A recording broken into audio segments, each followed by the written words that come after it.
आमर जो सूचक जो अच्छी जो आमर जो कौ कौ सूचक कौन कौन माने अम्ल पकेले कौन हुए आउ क्षारक पकेले कौन हुए विषय देखिए देखो किसी सूचकर ना आम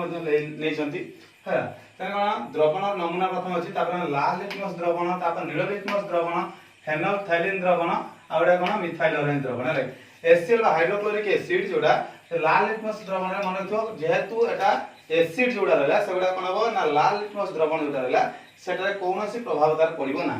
तेणु करके जहाँ भी हो देख एसिड को दिवा नील लिटमस द्रवण लाल हो फेनोल्फथालीन रंगहीन हम आ मिथाइल लाल हो H2SO4 कौन हम ना लाल लिटमस कौन रंग परिवर्तन हम ना कौन तार कौन फल पड़ो ना